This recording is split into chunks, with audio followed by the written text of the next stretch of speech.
Jadi surah Yasin ini mendatangkan manfaat bukan hanya bagi orang yang hidup, tapi bagi orang yang telah wafat pun mendapat manfaatnya, karena keberkahan yang luar biasa atas karunia Allah Ta'ala yang maha kasih sayang akan sekalian makhluknya. Jadi jangan takut membacakan surah Yasin kepada orang yang telah wafat. Semoga dengan berkah amal itu ia mendapat pertolongan yang sangat diharapkan. Jadi tiada lagi yang diharapkan oleh orang yang telah wafat itu selain dari doa-doa orang yang masih hidup. Jadi orang yang wafat itu sudah tidak bisa beramal lagi, tapi orang yang hidup bisa mendatangkan manfaat dengan amal-amalnya yang hidup itu.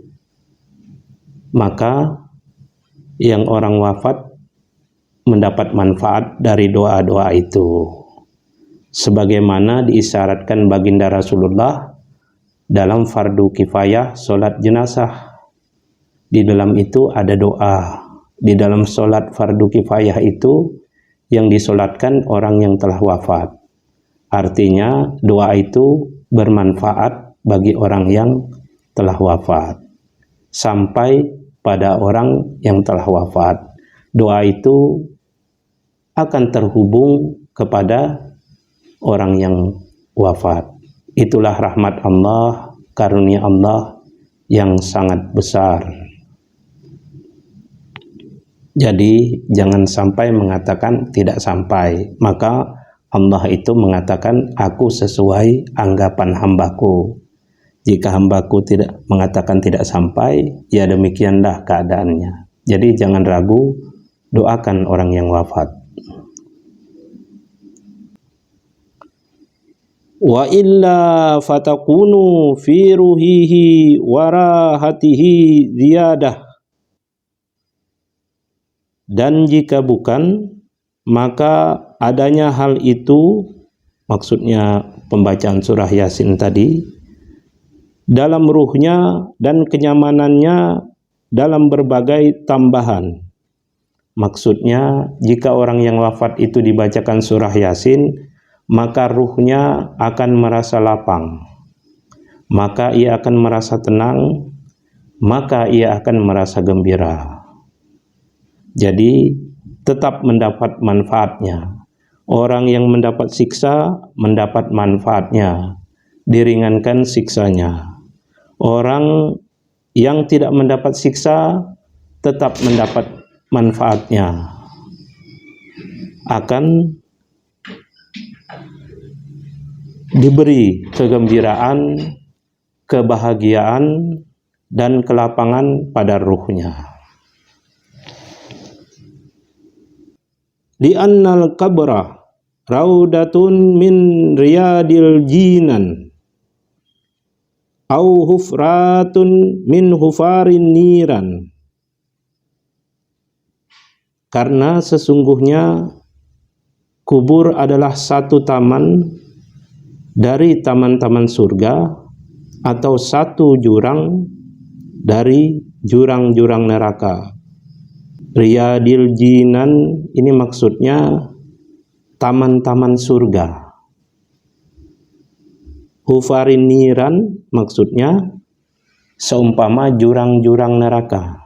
Jadi di dalam kubur itu bagi yang mendapat rahmat yang besar dari Allah, maka alam kubur itu, alam barzakh itu bagaikan taman surga bagi penghuninya, kegembiraan bagi penghuninya. Tapi orang yang tidak mendapat rahmat, orang yang tidak mendapat pertolongan, maka kubur itu seumpama jurang-jurang neraka. Nah inilah karena rahmat Allah Ta'ala yang teramat besar, kasih sayangnya pada sekalian makhluk sangat luas, lebih besar rahmat Allah. Rahmat Allah itu menutupi murkanya.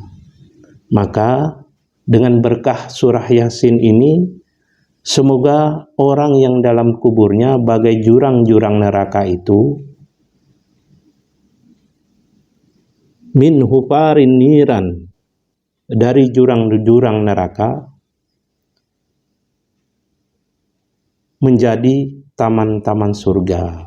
Semoga orang yang di dalam kuburnya yang mendapat azab, ditetapkan mendapat azab kubur, dikurangi siksanya, diliburkan siksanya. Semoga Allah memaafkan mereka semua dengan berkah kemuliaan surah Yasin. Semoga Allah meringankan lidah kita, meringankan hati kita, mengikhlaskan niat kita, menolong kita dalam beramal, sehingga kita mampu, sehingga kita memiliki waktu yang lapang berkat pertolongan Allah untuk mengamalkan surah Yasin ini sesering mungkin. Makin sering dibaca, makin bagus manfaatnya, manfaat di dunia dan akhirat. Demikianlah kita lanjutkan tafsir Yasin ini di waktu yang berikutnya. Demikianlah kita lanjutkan lagi tafsir Yasin ini di waktu yang berikutnya.